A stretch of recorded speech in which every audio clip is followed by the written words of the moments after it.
berkenaan lah. Kalau kita pakai kaedah begitu, maka tidak perlu lagi ada khilaf di kalangan para ulama, sedangkan para ulama mempunyai khilaf terhadap hal berkenaan.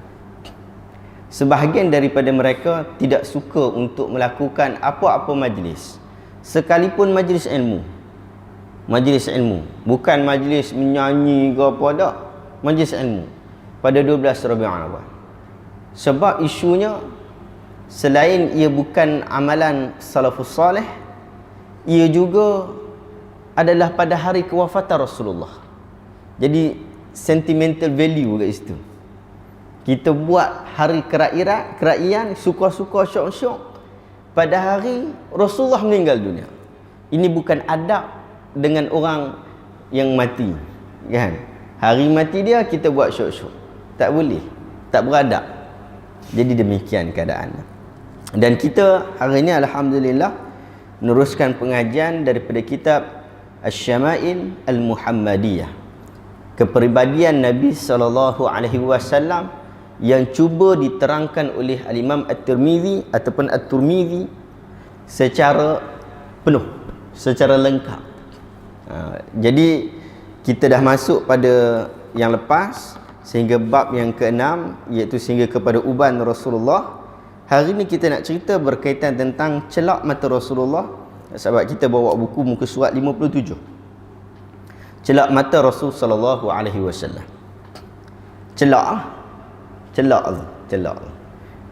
tu sunnah ataupun tak sunnah. Di dalam mazhab Asy-Syafi'i rahimahullah, dia menyatakan secara umum celak adalah sunnah bagi orang yang sihat. Adapun orang yang sakit, ia merujuk kepada penggunaan yang disandarkan kepada doktor lah. Doktor kata, tak bagus, awak tak sesuai pakai celak. Awak tak sesuai pakai celak sebab nanti sekejap akan merosakkan mata awak. Jadi tak boleh lah.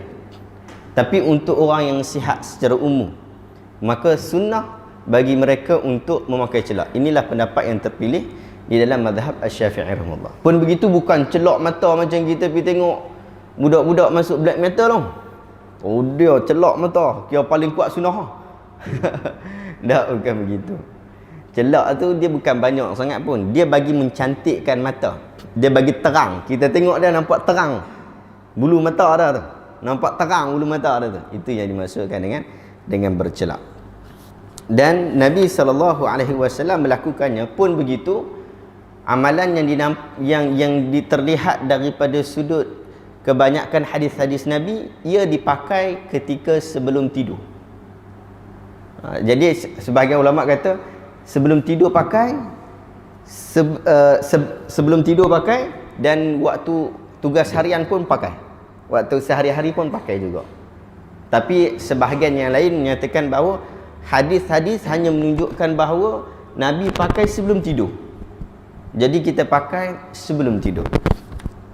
Apa yang disebutkan oleh Imam Ibn Qayyim dalam kitab Zadul Ma'ad, dia kata celak dapat menjaga kesihatan mata, menguatkan daya penglihatan, menjernihkan mata, melembutkan anggota yang sakit serta mengeluarkan kesakitan berkenaan, dan menjadi hiasan daripada beberapa sudut.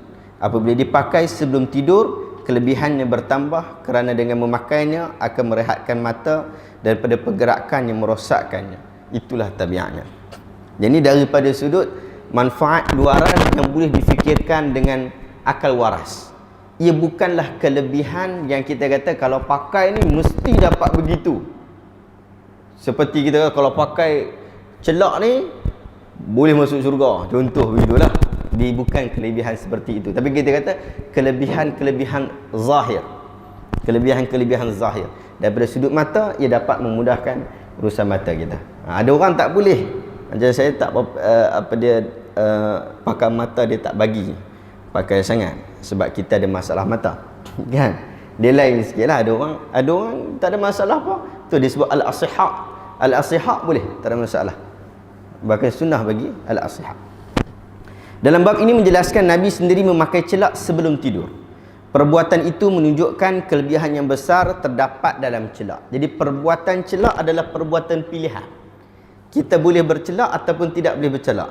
Kita mahu bercelak ataupun tidak mahu bercelak. Nabi memilih untuk bercelak. Jadi bila dia memilih untuk bercelak, maka kita mengikuti pemilihan Nabi SAW dalam mazhab Syafi'i menyatakan bahawa ia adalah sunnah. Ibnu Al-Arabi Al-Maliki menyebutkan bahawa bercelak mempunyai dua manfaat, iaitu manfaat kecantikan mata dan juga daripada sudut perubatan. Hadis-hadis yang berkaitan tentang celak. Hadis yang pertama, hadis yang ke-49. Nabi SAW kata, "Iktahilu bil ithmid fa innahu yajlul basar wa yunbitu sya'r." Nabi kata, "Iktahilu bil ithmid." Wahai orang-orang yang sihat, bercelaklah kamu dengan ithmid. Al-ithmid. Ithmid ni dia adalah batu celak yang terkenal di Madinah. Batu celak, kita kata hari ni boleh kita kata celak Mekah tu, kan? Yang terkenal waktu kalau penulisan ulama sebut, dia kata yang al-masyhur bil Madinah, yang popular di Madinah. Jadi batu tu baguslah.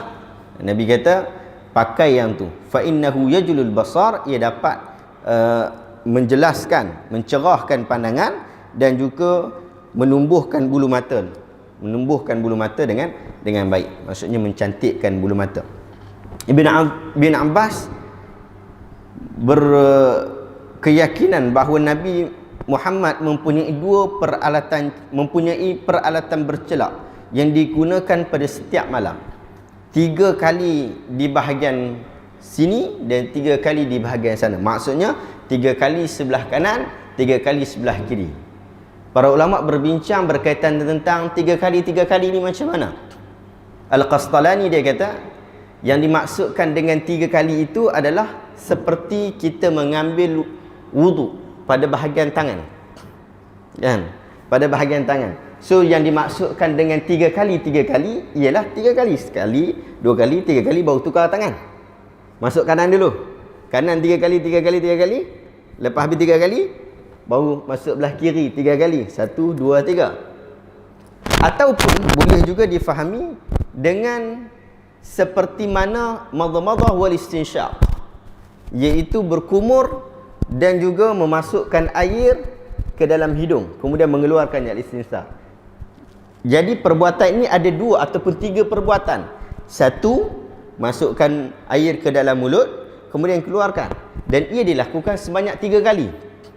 Jadi kiri dan juga kanan, masuk kanan dulu, kemudian kiri, lepas tu kanan lagi, kemudian kiri, kemudian kanan sekali lagi, kemudian kiri. Kedua-dua kefahaman berkenaan boleh difahami dengan hadis 3 ni. Dua-dua boleh. Dan kedua-dua kefahaman berkenaan dirujuk kepada perbuatan salat, perbuatan wuduk yang sama. Satu pada bahagian tangan ataupun pada bahagian anggota yang lain, kaki dan sebagainya. Satu lagi kepada madmadah wal istinsyaq, berkumur dan juga masukkan air ke dalam hidung. Tapi orang kita dia ambil dalam mazhab Syafi'i juga. Pun begitu, pendapat ini Al-Imam An-Nawawi rahimahullah membangkangnya, iaitu pendapat yang membezakan di antara air kumur dan juga air hidung, air masuk hidung. Maksud dia masuk 3 kali kat mulut dulu, lepas tu baru masuk air ke hidung. Perbuatan ini diingkari oleh Al-Imam An-Nawawi rahimahullah. Pun begitu, ia masyhur di dalam mazhab Asy-Syafi'i, iaitu membezakan air kumur dan juga air hidung. Demikian juga air di rambut, di kepala dan juga air di telinga. Al-Imam An-Nawawi rahimahullah membangkang kerana hadis berkenaan tidak sabit, apatah lagi wujud hadis yang sabit yang menunjukkan bahawa al-madmadah wal istinsyaq itu sekali saja. Iaitu saya jelaskan dalam buku saya Kitabus Shalah, tata cara solat Rasulullah berpandukan kepada mazhab Asy-Syafi'i rahimahullah. Jadi begitu. Jadi sekali saja. Dalam mazhab Syafi'i kira ada 2 pandangan lah dalam bab ni. Sama ada kumur saja, kumur dulu kemudian masuk air hidung, ataupun kumur dan masuk air hidung sekali. Mungkin kita biasalah, kita sini tengok. Masukkan air, kumur, tarik air yang sama naik ke hidung, kemudian keluarkan. Lepas ulang sekali lagi. Sebahagian orang tak pernah nampak benda ni. Dia tak pernah nampak sunnah tu. Sebab tu ada satu buku yang ditulis Haifa Abdul Rahman, seorang ulama wanita daripada Arab Saudi. Dia tulis 100 sunnah Rasulullah yang hampir dilupakan, iaitu sunnah-sunnah yang kadang-kadang kita tahu tentang ia adalah sunnah tapi kita tak buat, ataupun kita tak tahu dia sunnah tapi kita duk buat, ataupun kita memang langsung tak tahu dan langsung tak pernah buat. Jadi yang itulah. Kadang-kadang benda yang mudah saja tapi kita tak tahu dan kita tak pernah buat. Macam selepas azan selawat, sunnah. Selawat pun dalam mazhab Syafi'i mudah. Paling ringkas adalah Allahumma salli ala Muhammad. Tapi kita tak tahu kan. Disebabkan kita dah biasa dengan doa itu saja. Doa tu betul. Doa tu betul lah. Kemudian selawat yang ringkas itu kadang kita tak tahu tentang sunnah. Yang tu kita langsung tak tahulah. Padahal bendanya mudah saja. Jadi Nabi kata iqtahilu bil ismid fa innahu yajlul basar wa yumbitu syar. Itu hadis yang pertama. Kemudian hadis yang kedua, Nabi Ibn Abbas berkata, surat 59 tu, kana Rasulullah sallallahu alaihi wasallam yaqtahilu qabla an yanama bil ismid thalathan fi kulli ain. Rasulullah bercelak sebelum tidur dengan ismid sebanyak 3 kali pada setiap mata. Buat 3 kali macam ni yang kita sebut tadi. Hadis yang ke-51 muka surat 60, alaikum bil ismid 'inda an-naum fa innahu yajlul basar wa yunbitu syar. Hadis yang sama, cuma hadis ini kualitinya dhaif tetapi ia menguatkan hadis-hadis yang sebelum ini. Jadi begitu, semua hadis dalam bab ini menunjukkan bahawa Nabi SAW menyuruh untuk bercelak secara umum lah, menyuruh untuk kita bercelak, dan Nabi sendiri bercelak. Jadi kita tahu bahawa Nabi itu bercelak. Nabi itu bercelak. Dia memakai celak. Jadi berhias. Celak ni adalah hiasan. Sebab tu ketika Abu Hurairah dikritik keras oleh Aisyah kritik banyak sebab Abu Hurairah dia mengaji dengan Nabi 4 tahun saja sebelum Rasulullah meninggal dunia, ataupun 3 tahun lebih, sekejap saja. Tapi riwayat hadis banyak. Kadang-kadang yang Aisyah tak pernah dengar pun. Sedangkan Aisyah adalah isteri Nabi, tapi dia tak pernah dengar yang Abu Hurairah riwayatkan tu. Banyak dia kritik banyak kali dia hentam Abu Hurairah. Dan perbezaan ada banyak. Sehingga satu hari Abu Hurairah jawab. Lama sangat tu sebab Abu Hurairah ni dia tak mau jawab kepada Aisyah sebab Aisyah ni ummul mukminin. Kan, mak orang-orang beriman. Jadi dia tak mau nak jawab, takut menyakiti ummul mukminin. Tapi dah banyak sangat duk kritik, maka dia jawab juga. Dia kata, wahai ibu, kamu selalu menghabiskan masa dengan bercelak dan bercermin, sedangkan aku bertukus lumus bersama dengan Nabi, menuntut ilmu dengan Nabi SAW. Abu Hurairah ni dia tak ada kerja lain. Kerja dia hanyalah belajar dengan Nabi. Dia mengaji dengan Nabi saja. Kita ni pergi mengaji Mesir ke, mengaji Arab Saudi ke, 4 tahun balik pun dah boleh buka-buka kitab lah apa semua sebagainya. Ini Abu Hurairah yang mengaji dengan Nabi terus. Takkanlah tak lebih hebat daripada kita. Betul? Dan Abu Hurairah ni dia memang orang mengaji. Lepas Rasulullah meninggal pun dia mengaji dengan sahabat-sahabat. Jadi bila ada hadis yang mungkin sahabat ni tak dengar, sahabat lain dengar, dia pergi mengaji dengan sahabat tu, jadi dia dapat ilmu tu. Dia dapat ilmu walaupun dia masuk Islam agak lewat. Jadi dalam hadis itu Abu Hurairah kata, kamu sibuk dengan celak dan juga cermin. Maksudnya apa? Kamu duk hiaskan diri, duk melawar depan Rasulullah. Memanglah kerja bini memang macam tu lah. Kan duk melawar dengan Rasulullah. Maksudnya dia ada tugas melawar dengan Rasulullah sebab dia isteri. Sedangkan aku tak ada tugas tu. Jadi bercelak ini adalah tujuan, di antara tujuan celak adalah melawar. Cantik lah. Kalau kita lelaki kita kata nak bagi handsome, nak bagi, kalau kita kata tampan, kacak, nak bagi macam tu.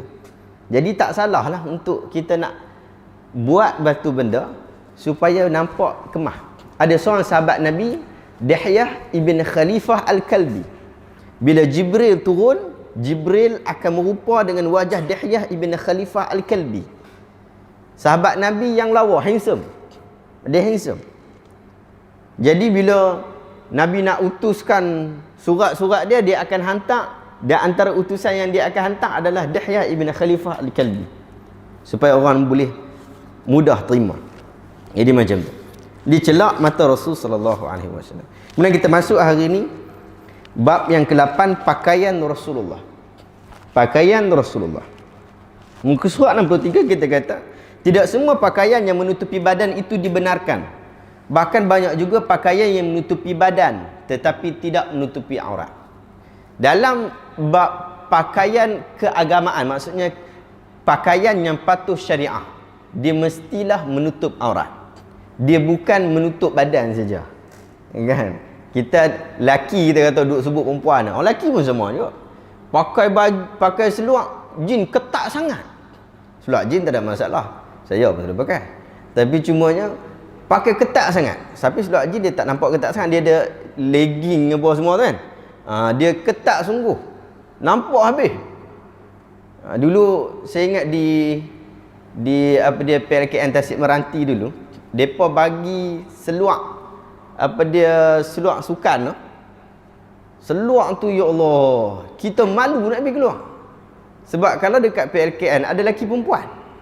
Lelaki ada, perempuan ada. Kita yang lelaki pagi-pagi pula tu. Pagi-pagi depa bagi pakai seluar tu. Allahu Akbar. Jadi kita kata seluar tu tidak menutup aurat. Walaupun dia menutup tubuh badan tapi tidak menutup aurat. Nampak habis macam-macam. Ya, nampak habis macam-macam. Tapi kena pakai, kalau tak pakai lagi kena macam-macam lah kan. PT3, PT15 semua. Jika berbicara berkaitan hukum memakai pakaian, maka ia terbahagi kepada 5 hukum. Yang pertama, hukum wajib. Memakai pakaian yang menutupi aurat daripada pandangan orang. Orang lelaki dengan pakaian lelaki, dia menutup aurat. Kadang-kadang orang perempuan dia duduk tengok saja lelaki tu kan, dekat kedai apa tu, kedai pakaian dalam lelaki kan, kedai pakaian lelaki, dia duduk pergi tengok tu. Tak boleh juga. Kita bukan sahaja dilarang untuk tidak menutup aurat, tetapi kita juga dilarang daripada melihat orang tidak menutup aurat. Duduk tengok, maksudnya tengok tu tengoklah.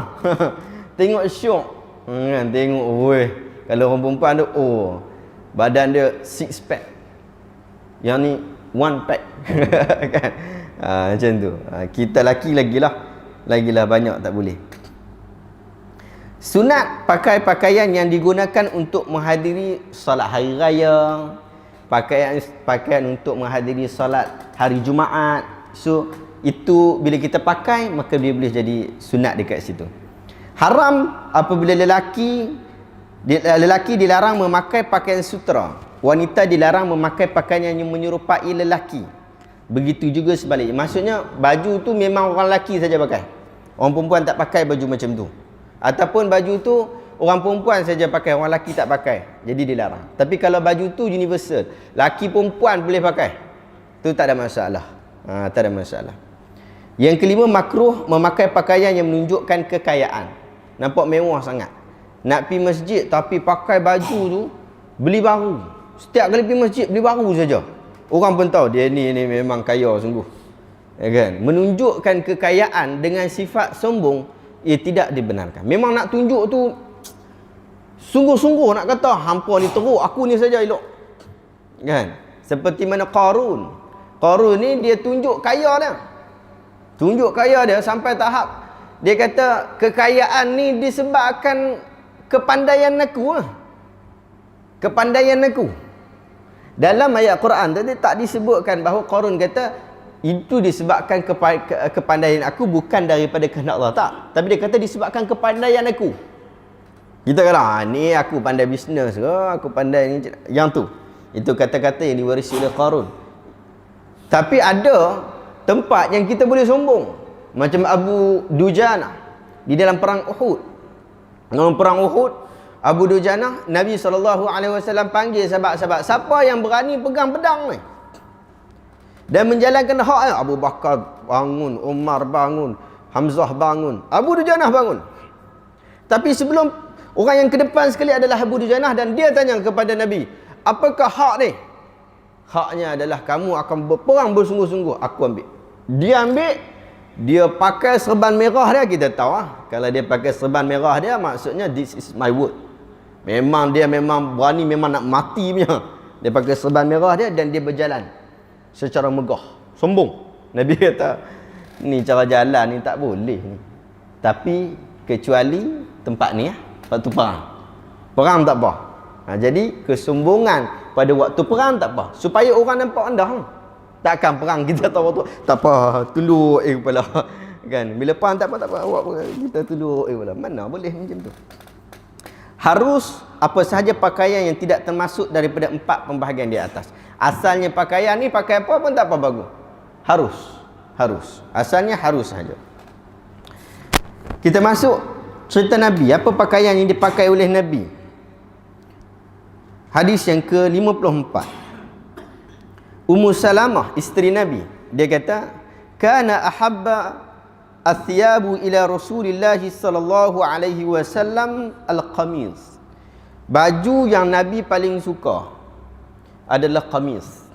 Qamis ni dia jubah lengan panjang. Jubah lengan panjang. Sebab jubah ada jubah lengan pendek. Orang Mesir memang suka. Macam tu amanya. Dia lengan pendek sikit. Saya pun suka lengan pendek ni. Angin masuk saja. Dia syok. Tapi yang dimaksudkan qamis ni, dia jubah lengan panjang. Ni qamis ni pun jenis dia punya ni pun tak adalah macam kita lah. Kita nampak macam tawaduk juga, tapi pakai dia lain kualiti ni pun lain sikit, beli pun tempat nak eksklusif lain. Nabi qamis ni pakaian dia pakaian yang baik lah, yang mudah dipakai dan ia baik dan ia panjang. Tangan dia panjang. Dia ada kocek dan labuh. Kocek dan labuh. Itu pakaian yang Nabi suka pakai, qamis. Hadis yang ke-56. Hadis yang ke-56 kita dah baca. Hadis yang ke-57. Kana kumma qamisi Rasulillah sallallahu alaihi wasallam ila rusukh. Lengan qamis Rasulullah sehingga sampai ke pergelangan ini. Jadi apa dia sampai ke situlah. Dia tak lebih daripada tu. Kalau dia sampai ke situ saja. Jadi kita bolehlah nak pakai macam tu. Hadis yang ke-58, Muawiyah bin Qurrah, daripada bapa dia Qurrah. Dia kata, ataitu Rasulullah sallallahu alaihi wasallam fi rahtin. Aku pergi bertemu dengan Nabi sallallahu alaihi wasallam fi rahtin min Muzainah, bersama-sama dengan satu rahtin daripada kabilah Muzainah. Rahtin ni satu kumpulan yang terdiri daripada 3 hingga 9 orang, ataupun sebahagian kata hingga 10 orang. Maksud satu kumpulan tapi tak ramai sangat.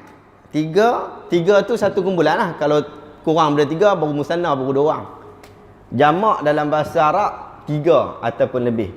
Tapi yang disebut sebagai rahtin, satu kumpulan yang tak lebih daripada 10 orang ataupun sampai 9 orang. Jadi kawan ni Qurrah, dia datang bersama dengan rombongan daripada kabilah Muzainah untuk nak pergi bai'ah kepada Nabi. Mereka Islam tak lagi? Islam dah. Tapi nak pergi bai'ah. Bai'ah kepada Nabi ni dia tak wajib apabila setelah berlakunya Badar ataupun setelah berlakunya hijrah. Tapi sebelum itu kewajipan untuk berbai'ah kepada Nabi sallallahu alaihi wasallam. Selepas tu tak wajib. Sebab apa tak wajib? Orang ramai sangat. Takkanlah setiap orang yang masuk Islam semua mesti jumpa Nabi. Tak begitulah. Masuk jumpa Nabi, dia nak, kalau lelaki dia nak bersalam dengan Nabi sallallahu alaihi wasallam, dan wanita akan menunjukkan isyarat. Jadi tak adalah setiap orang akan berjumpa dengan Nabi sallallahu alaihi wasallam. Tapi cumanya apabila ada kemampuan berkenaan, maka mereka pergi bertemu dengan Nabi sallallahu alaihi wasallam. Pada ketika itu qamis baginda, dia beritahu baju baginda itu terbuka. Atau berkata, jahitan qamis baginda terbuka. Lalu aku memasukkan tanganku ke dalam lingkaran leher qamisnya, lalu aku menyentuh al-khatam. Aku menyentuh khatamun nubuwah. Yang duduk kat belakang yang kita dah sebut sebelum ni. Jadi hadis itu juga menunjukkan bahawa Nabi SAW memakai qamis. Hadis yang seterusnya daripada Anas bin Malik, muka 68. Anna Nabi SAW kharaja wa huwa yattaki'u ala Usamah bin Zaid. Alaihi thawbun qitri qad tawashshaha bihi fa shalla bihim. Nabi keluar daripada rumah dalam keadaan bersandar kepada Usamah bin Zaid. Baginda memakai qitri. Dia memakai qitri yang diselempangkan di bahunya. Kemudian baginda salat bersama dengan para sahabat. Qitri ini mendatang apa? Qitri ini ataupun al-qutru ialah sejenis kain daripada Yaman, diperbuat daripada kapas serta berwarna merah. Kain jenis ini terkenal dalam kalangan pembesar. Al-qitru juga sejenis pakaian yang bagus, dibawa daripada negara Qatar atau negara Bahrain. Jadi dia adalah pakaian baju, ataupun sebahagian kata dia bukan baju, dia adalah selempang. Selempang tu Nabi pakai lah, Nabi letak. Bahkan dalam peristiwa Nabi SAW dia diletakkan di atas dia perut binatang tu kan, isi perut binatang tu letak dekat atas badan dia, selempang dia jatuh. Maksud Nabi pakai selempang. Jadi yang orang pakai selempang tu dia pakai tak? Dia pakai, tak ada masalah. Nabi pakai je tak? Nabi dah pakai, tak ada masalah. Nabi pakai, tak ada masalah. Kemudian hadis yang ke-60 daripada Abi Sa'id Al-Khudri. Dia katakan Rasulullah sallallahu alaihi wasallam, "Idza istajadda thawban samahu bismihi imamatan aw qamisan aw ridaan, summa yaqul Allahumma lakal hamdu kama kasawtanihi, as'aluka khairahu wa khaira ma suni'a lahu wa a'udzu bika min syarrihi wa syarri ma suni'a lahu." Nabi bila dia dapat baju baru, dapat pakaian, dia akan bagi nama kepada pakaian berkenaan.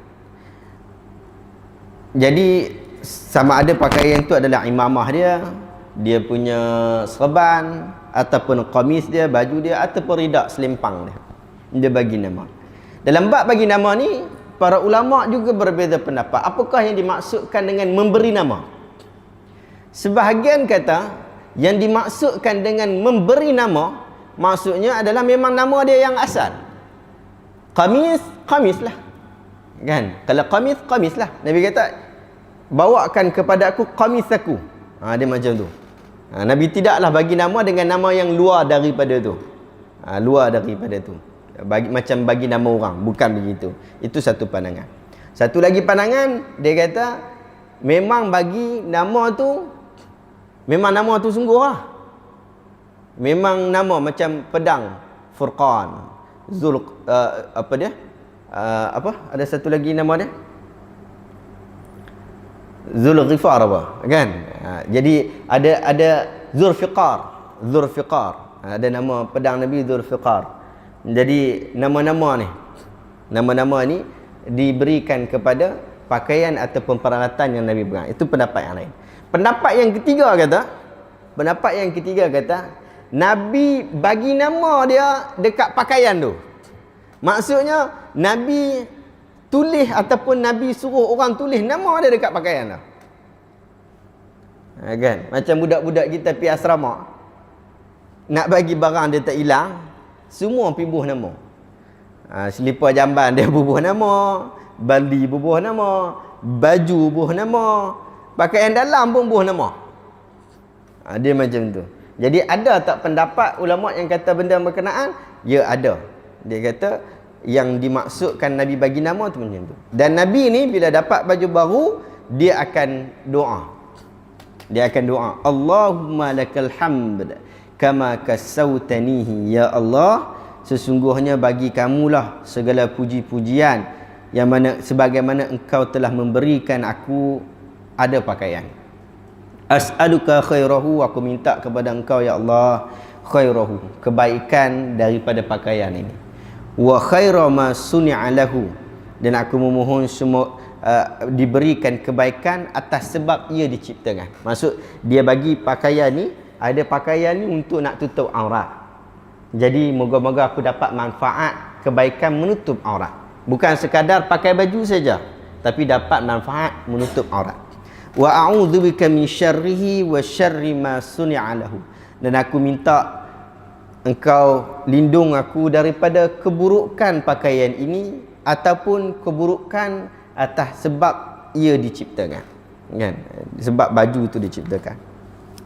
Hadis yang ke-61 sama, hadis yang ke-62, kana ahabba thiyabi ila Rasulillah sallallahu alaihi wasallam yalbasuhu hibarah. Pakaian yang digemari, ahab, yang disukai oleh Nabi sallallahu alaihi wasallam adalah al-hibarah. Tadi hadis tadi sebut kata qamis. Ahabba ila Rasulillah qamis. Yang ni dia kata ahabba ila Rasulillah al-hibarah pula. Apa dia ni? Mana satu benda yang Nabi paling suka? Tadi kata ahabba adalah qamis. Tiba-tiba dia kata hibarah. Hibarah ni apa? Hibarah ialah sejenis kain yang berasal daripada Yaman dan diperbuat dari emas. Tuan-tuan dan puan-puan yang dirahmati oleh Allah, Yaman terletak di bahagian bawah, Mekah di bahagian tengah, Madinah di bahagian lebih atas, Syam bahagian lebih atas lagi. Jadi perdagangan daripada Yaman selalu masuk ke Mekah.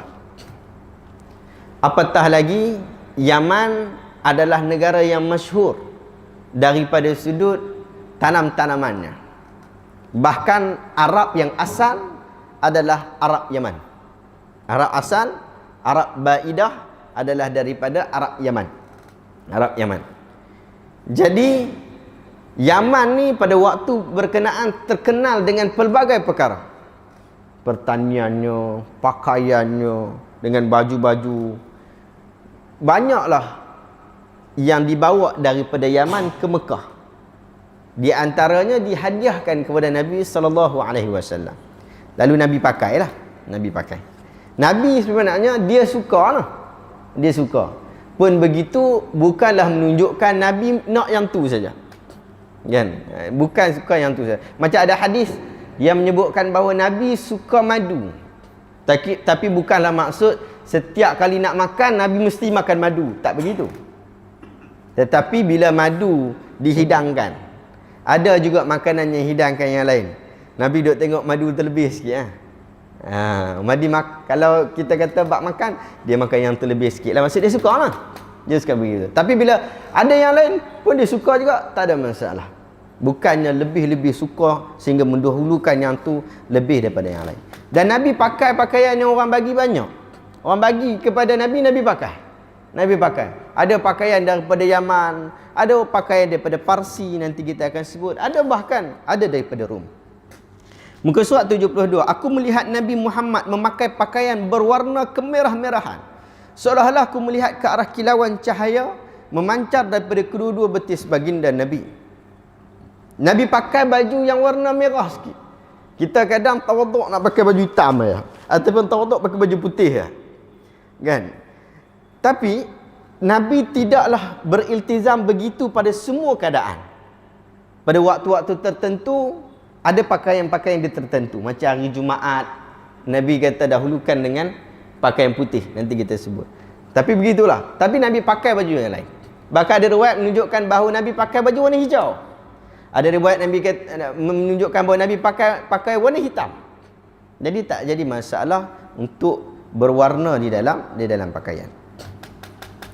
Muka surat 73. Aku tidak pernah melihat Al-Bara' bin Azib, sahabat Nabi, dia kata, ma ra'aitu ahadan minan nas ahsana fi hullati hamra. Aku tak pernah tengok orang yang selalu duk pakai baju warna merah tu, pakai baju yang merah tu, hullatul hamra, pakai baju yang berwarna kemerahan itu, lebih lawa daripada Rasulullah pakai. Baju tu sama ajalah kan. Baju tu sama lah, kawan ni pakai macam tu, kawan ni pakai macam tu. Tapi bila Rasulullah pakai, nampak padan, nampak lawa. Kan? Jadi apa dia, Al-Bara' bin Azib dia sebut begitu. Satu, menunjukkan bahawa pakaian tu sesuai dengan Nabi. Yang kedua, menunjukkan bahawa Nabi juga memakai pakaian selain daripada warna hitam ataupun warna putih saja. Bahkan dia kata, in kanat jummatuhu la tudriba qariban min mankibaihi. Dia kata sehingga hujung rambut baginda pula hampir menyentuh kedua-dua bahu baginda. Kemudian Abi Ramsah dia kata, raaitu Nabi sallallahu alaihi wasallam wa alaihi burdan akhdaran. Aku melihat Nabi memakai dua helai pakaian daripada burdan. Pakaian dia pula burdan ni banyak jenis pakaian ni. Bukan satu pakaian saja. Sebab tu kita ni tak boleh bila pakaian Nabi dia yang kita ingat yang tu je. Tapi orang bisnes ni dia macam tu lah kan. Benda tu nampak bisnes, jadi dia boleh jalan lah. Selipar Nabi kan. Bentuk selipar Nabi nanti kita masuk insya-Allah. Bentuk selipar Nabi. Ingat bentuk macam tu, so dia beri iktimat dengan bentuk yang tu. Lalu dia boleh berniaga. Dia boleh jual kan. Tapi akhirnya selipar Nabi pun, selipar yang dikatakan selipar Nabi tu, bentuk selipar Nabi tu pun masuk ke dalam jamban juga. Tapi saya ingat design yang buat sekarang ni, bentuk tu ya, tapi sebenarnya daripada sudut kaedah apa dia kata, dia punya tali tu tak betul. Tali tu tak betul. Kalau ikut daripada tali Nabi tu, dia ada berbeza sikit. Berbeza banyak lah. Apa pun, jika kasut itu dengan bentuk yang sama tetapi orang lain pakai, tak sama jugalah. Abu Lahab pun pakai kasut juga, dan fashion Abu Lahab pun zaman tu sama lah. Kan? Fashion yang sama lah, trend yang sama lah. Nabi tak pakai yang lain. Nabi ni bukanlah daripada langit turun kemudian mai bawa fashion baru, semua baru yang mana khusus pada Muhammad saja, tak. Bukan begitu. Sebab tu kita tengok Nabi pakai pakaian yang orang duk pakai.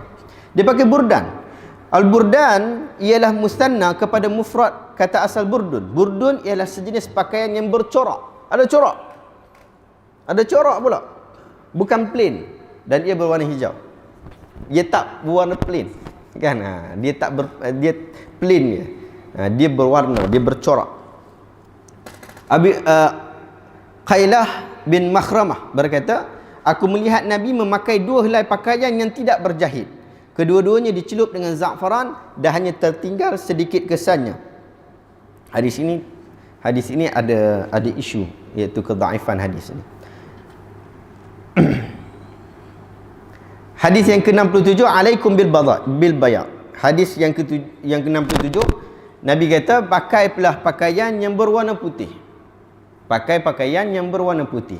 Liyalbisaha ahya'ukum, sebab baju putih ni adalah pakaian orang yang hidup. Wa kaffinu fiha mautakum, dan baju putih tu kita kafankan kepada orang yang mati.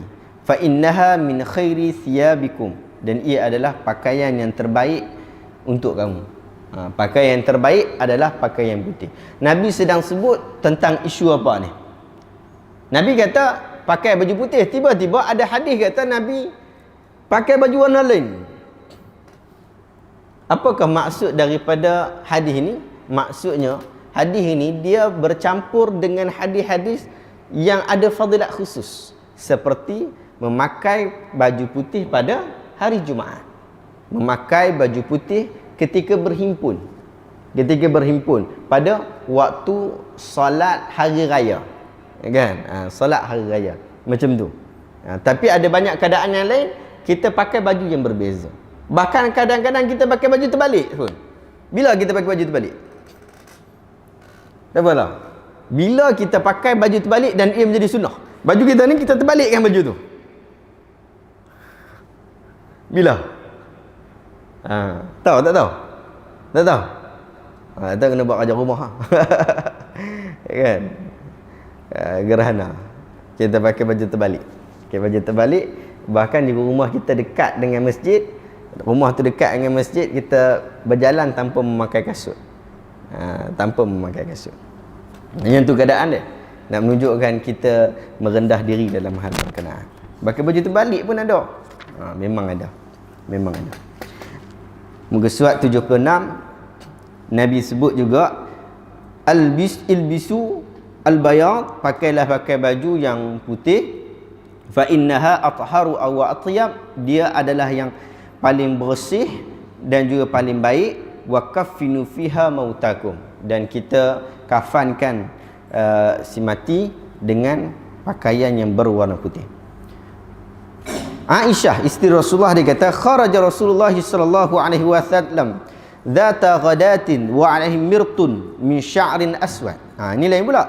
Pada satu pagi Rasulullah keluar dengan memakai jubah daripada bulu berwarna hitam. Jubah bulu berwarna hitam. Kita tahu kalau jubah berbulu ni orang tak pakai waktu setiap-tiap hari. Ya kan? Jubah berbulu ni orang tak pakai setiap hari. Dan jangan bila kita kata bulu kita duk tengok fashion yang baru ni. Kan? Baru bulu dekat badan ni atas tu macam tu, bukan.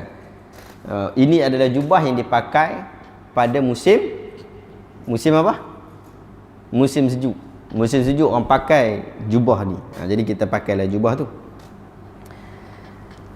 Jadi bila musim sejuk ni macam-macam. Sebab tu jubah ni pun kadang-kadang berubah juga ikut tempat, masa dan juga keadaan. Ada orang dia pakai baju jubah yang agak berbeza. Kalau kita pergi ke tanah Arab ke ataupun pergi Maghribi kan, Maghribi di jubah dia lain sikit. Kita tengok Maghribi punya jubah macam Harry Potter kan, macam ahli sihir sikit. Dia ada apa nama dia tu? Apa? Hook. Dia ada tutup kepala.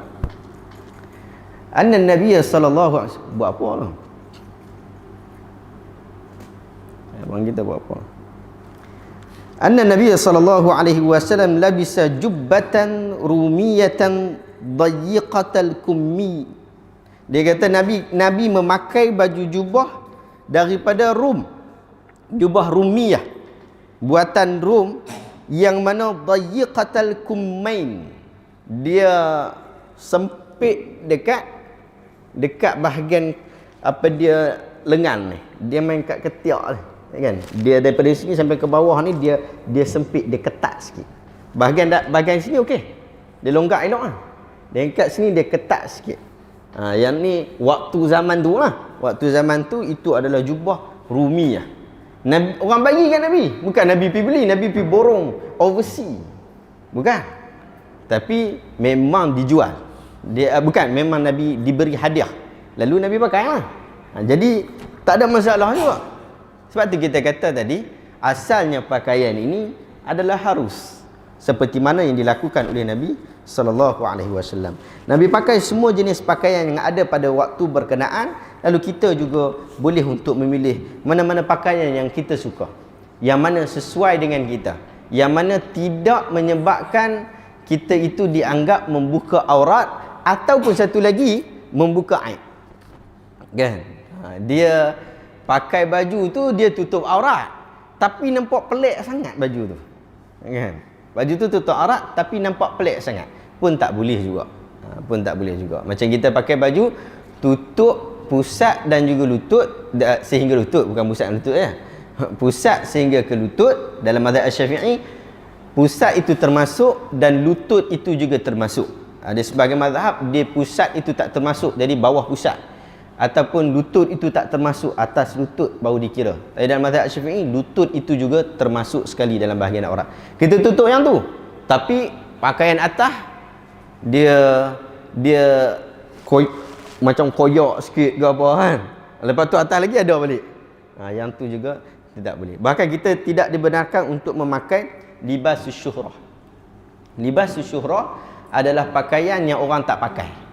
Orang tak pakai, kita pergi pakai pakaian berkenaan, pun tidak dibenarkan, pun tidak dibolehkan daripada sudut agama kita. Asalnya memang boleh lah, asalnya tak ada masalah. Jadi tidak ada satu fashion yang kita boleh kata pakaian jubah yang kita kata ini fashion sunnah. Fashion sunnah mesti macam tu. Kiranya kalau awak nak dapat sunnah ataupun ikut patuh syariah, mesti pakai fashion begitu. Tidak. Sebab Nabi pun pakai macam-macam jenis fashion ada. Kan? Fashion ni pun ada, fashion tu pun ada. Nabi pakai banyak-banyak fashion. Jadi kita boleh untuk memilih mana fashion ataupun mana bentuk yang dibenarkan oleh agama. Jadi tuan-tuan dan puan yang dirahmati oleh Allah SWT, itu demikian sedikit berkaitan tentang hari ini. Kita masuk berkaitan tentang pakaian Nabi SAW. Sekarang ni bulan Rabiul Awal. Jadi bulan Rabiul Awal, kita nak lebih kenal Nabi SAW. Itu yang penting. Dan oleh sebab itu ada sebahagian tempat, dia masuk bulan Rabiul Awal saja, dia buat program, dia susun program. Dia susun program daripada awal lagi sehingga habis bulan Rabiul Awal. Program ni adalah untuk kita nak cerita tentang Nabi. Isunya adalah kita ni orang yang sakit. Nah, kita ni orang yang sakit. Sehingga kita tidak mengenali Nabi SAW. Kita kenal orang lain, tapi Nabi itu sendiri kita tak kenal. Kadang-kadang dia kenal, tapi cumanya dia kenal atas nama saja. Dia tak kenal sungguh Nabi itu. Jadi dia tak baca. Jadi Al-Imam At-Tirmidzi rahimahullah, dia tulis satu buku yang khusus untuk nak jelaskan tentang keadaan Nabi berdasarkan daripada hadis-hadis. Di sana ada banyak lagi buku-buku yang bagus. Di antara buku yang bagus adalah buku Ar-Rahiq Al-Makhtum, yang cerita tentang Nabi SAW daripada awal dia sampai kepada akhir kehidupan Nabi SAW. Ar-Rahiq Al-Makhtum. Cuma Ar-Rahiq Al-Makhtum ni bukanlah buku yang terbaik. Bukanlah buku yang kata tak ada salah langsung, tetapi dia adalah buku yang terbaik yang membicarakan tentang isu kehidupan Nabi SAW. Saya akan sambung sikit sekejap lagi berkaitan tentang kitab kita ini. Demikian juga berkaitan tentang perjalanan hidup Nabi SAW. Kita azan dulu dan kita sambung. Bismillahirrahmanirrahim. Ala Rasulillah amin wa ala alihi wa ashabihi ajma'in. Summa ma ba'd. Alhamdulillah, hari ini kita sebut berkaitan tentang pakaian Nabi SAW, dan kita mengerti daripada pakaian Nabi itu bahawa asalnya adalah harus untuk kita memakai apa sahaja jenis pakaian. Apa jenis pakaian kita boleh pakai, tak ada masalah. Bahkan itu yang dilakukan oleh Nabi SAW. Nabi pakai apa saja pakaian. Maka kita tidak khususkan dengan satu-satu pakaian lalu kita kata pakaian ini adalah Islami. Tak begitu. Kita orang Melayu, kita pakai baju Melayu. Baju Melayu pakai kain pelekat. Kita pergi ke Mesir, patut lagi kalau pergi dalam masjid macam tempat saya dulu di Dimyak. Dalam masjid, yang tu kita pakai baju macam tu, kain macam tu, kena marah. Sebab apa kena marah? Sebab libasus syuhrah. Dia tak pakai macam tu dan dia anggap pelik. Kain dia pakai, tapi kain dia pakai ni bukan waktu siang, dia pakai pada waktu malam. Kan? Jadi pelik pula. Kan? Kita memang nak pergi masjid yang tu, kita tukar baju kita tukar seluar kita tukar dengan kain. Dekat sana tak macam tu. Dia tak macam tu pula. Di tempat lain mungkin berbeza pula. Tempat lain sana berbeza. Jadi kita sebut bab pakaian ni harus pada asalnya, seperti mana yang dilakukan oleh Nabi. Demikian juga kalau kita jumpa ada pakaian yang dia adalah desain dia ada seperti mana desain yang disebutkan dalam hadis, dia bukanlah pakaian Nabi. Jadi kita tak ada keharusan untuk kita nak pergi minta berkat daripada pakaian berkenaan. Pergi minta berkat berpakaian. Tak, sebab dia hanya bentuk sahaja. Sebab bentuk itu pada zaman itu pakai begitu juga. Dia hanya bentuk saja. Ataupun jika ia adalah memang betul baju Nabi, pakaian Nabi, jika ia benar baju Nabi, tanpa ada masalah, tanpa ada orang mempertikaikannya, tanpa ada satu ulama sanad yang mempertikaikan tentang hal berkenaan, maka dia adalah baju Nabi, maka kita ambil berkat daripada baju Nabi. Tak ada masalah, tak ada masalah.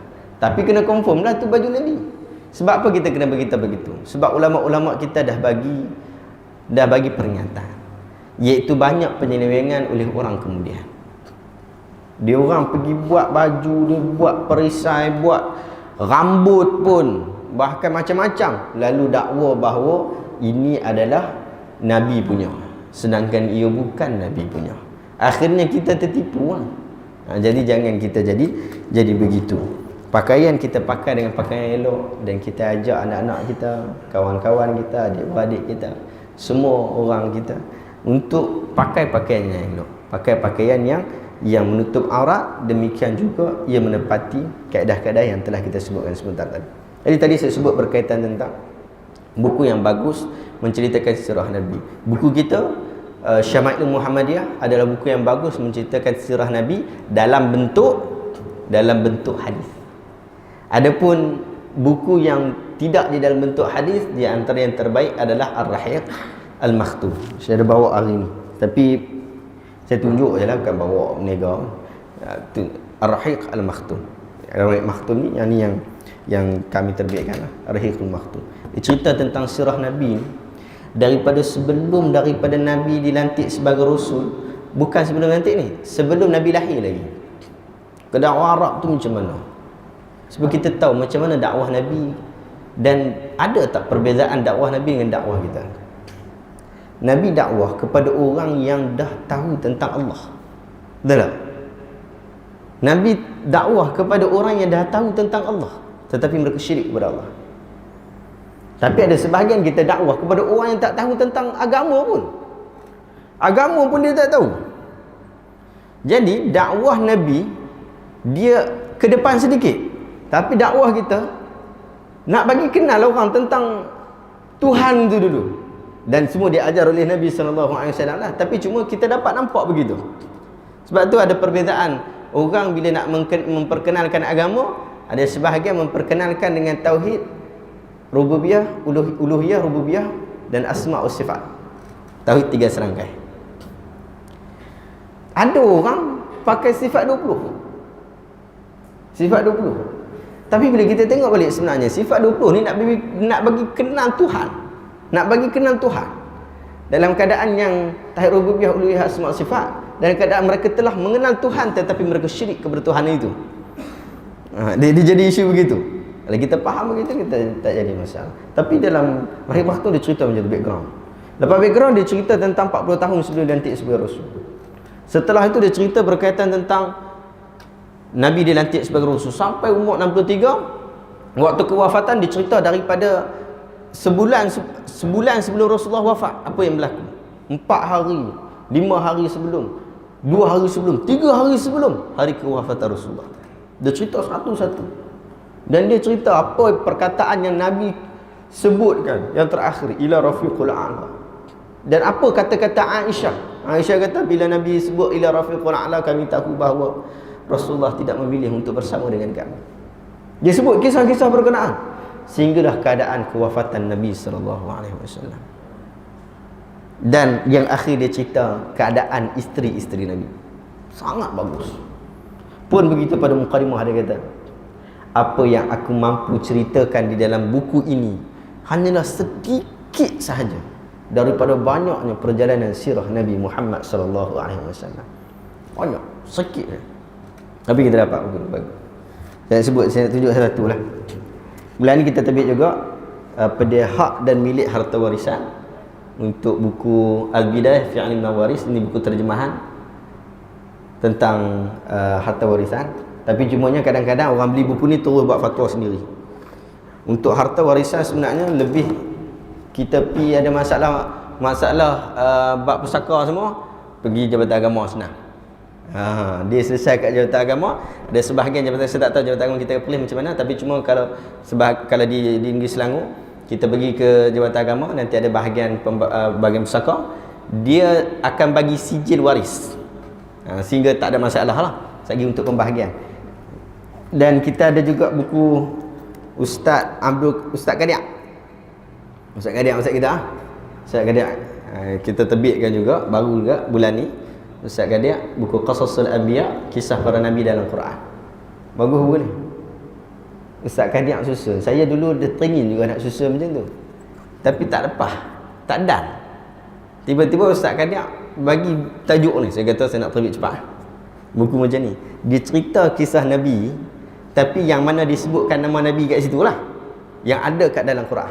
Kita kata 25 Nabi wajib diimani. Jadi kat mana nama-nama itu disebutkan? Jadi 25 nama tu ada disebutkan, dan dia cerita berapa kali disebut kat situ dan kat mana dia sebut. Bagus. Kemudian nak tunjuk ni buku Dr. Razami. Kita punya ahli majlis fatwa Dr. Razami. Kenali tokoh hadis yang tidak didendangkan. Cerita ringkas tentang 10 orang tokoh hadis, dan bahagian mukadimah Dr. Rizami cerita sikit macam mana dia boleh daripada kuliah syariah boleh jadi kuliah hadis, dan apakah peranan hadis ataupun ilmu hadis dalam masyarakat. Dan terakhir adalah buku saya minggu lepas tulis, tata cara wuduk, tayamum dan solat untuk pesakit. Orang sakit kan kadang-kadang kita ada kursi, dia bawa kursi daripada rumah. Kita tak tahu, saya tak pernah nampak orang kita buat macam tu, tapi kalau di KL memang selalu dia bawa kursi daripada rumah. Bawa kursi tu, dia angkat kursi, dia bawa sampai-sampai dia duduk terus. Salah. Salah besar. Sebab kita bila ada kemampuan berdiri dan duduk, kita mesti berdiri dan juga duduk. Tapi bila kita tak ada kemampuan berdiri, maka kita duduk macam tuan-tuan dan puan-puan duduk terus, ataupun duduk bersila, duduk. Tapi bila tak boleh duduk, tapi boleh berdiri tapi sat saja, yang tu yang kita perlukan kursi tu. Jadi ada banyak isu wuduk tayamum. Dia tak boleh wuduk, dia tak boleh juga tayamum.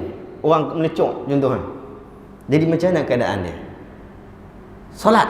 Kalau solat sah tak solat tu? Jadi yang tu saya buat, saya tulis tata cara wuduk, tayamum dan solat bagi para pesakit. Sebab 2 minggu lepas saya ada program di TV Al-Hijrah pagi pukul 7, cerita berkaitan tentang isu ni.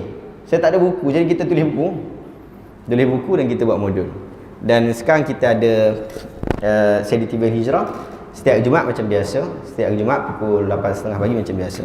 Cuma kita ada juga sekarang ni hari Rabu, tambah sikit lah, pun pagi juga kita cerita tentang sirah Nabi SAW, kisah-kisah para para umat yang terdahulu, cerita orang yang terdahulu, macam manakah ibrah yang kita nak ambil. Pagi-pagi pukul 7 pagi tu saya pergi TV Hijrah pukul 5 pagi, sebab call time pukul 6, jadi kena datang awal.